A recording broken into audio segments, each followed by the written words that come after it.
স্ত্রীর উপরে স্বামীর দায়িত্ব কর্তব্য সম্পর্কে বলুন। খুব গুরুত্বপূর্ণ একটি প্রশ্ন। আমাদের দেশে স্বামীর প্রতি স্ত্রীর কর্তব্য কি, এই ওয়াজই শুধু বেশিরভাগ শোনা যায়, ঠিক না বেঠিক? মহিলাদেরকে ওয়াজ করতে করতে করতে করতে বেচারীদেরকে আমরা কোণঠাসা রাখি, কিন্তু পুরুষরা আমরা মাশাআল্লাহ নিজেকে রাজা রাজা ভাব মনে হয়, তাই না?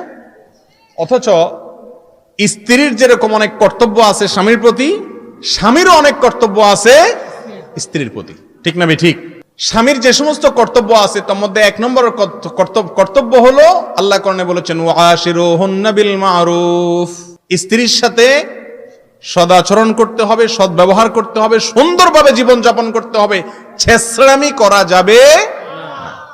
বহুত পুরুষ আছে সংসার করে ঠিক আছে বউয়ের সাথে, কিন্তু ছেঁচড়ার মতো সংসার করে, আছে না নাই? ঘেউ ঘেউ ঘেউ ঘেউ ঘেউ ঘেউ ঘেউ ঘেউ সারাদিন, বাহিরে আসাল ফেরেশতার মতো, আছে না নাই? ইয়া বড় ফেরেশতা, ওনার মতো মানুষ হয় না, ওনার আখলাকে ওনার আচরণে সব ভাঙিয়া চুরে পড়ে, কিন্তু বাসায় আসলে কুত্তার মতো আচরণ করে, আছে না নাই? নবীজি বলেছেন খায়রুকুম খায়রুকুম লিআহলিহি ওয়া আনা খায়রুকুম লিআহলি, তোমাদের মধ্যে এই যে আমরা অনেকগুলো লোক আজকে একত্র হইছি, আমাদের মধ্যে সবচেয়ে ভালো আল্লাহর কাছে ওই লোকটা যেই লোকটা তার বউয়ের কাছে ভালো, যার বউ তাকে অন্তর থেকে বলে যে আমার স্বামীর মতো মানুষ হয় না, এত ভালো মানুষ তিনি। এই সার্টিফিকেট যদি বউয়ের কাছ থেকে পাইতে পারেন তাহলে কিল্লা ফতে। আর নবীজি বলেছেন আমি তোমাদের মধ্যে পরিবারের কাছে সবচাইতে ভালো মানুষ।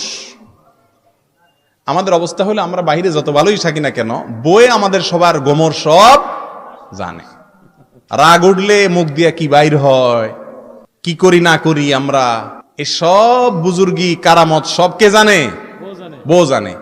এই জন্য যার বউয়ে তাকে ভালো বলবে, সার্টিফিকেট দিবে, সে ইনশাআল্লাহ আল্লাহর কাছেও ভালো। এই জন্য স্বামীর এক নম্বর কর্তব্য হলো স্ত্রীর সাথে সদাচরণ করা, ওয়াশিরুহুন্না বিল মারুফ, সুন্দরভাবে জীবনযাপন করা। দুই নম্বর কর্তব্য হলো স্ত্রীর শারীরিক এবং জৈবিক চাহিদার পাশাপাশি তার ভরণ পোষণ যথাযথ নিয়ম অনুযায়ী ব্যবস্থা করা। এটা আলহামদুলিল্লাহ করে সবাই। তৃতীয়ত স্ত্রীর প্রতি তার করণীয় হলো তাকে দ্বীন শিক্ষা দেওয়া, আল্লাহ এবং তার রাসূলের পথে চলতে সাহায্য করা। আল্লাহ তাআলা আমাদের সবাইকে তৌফিক নসিব করুন।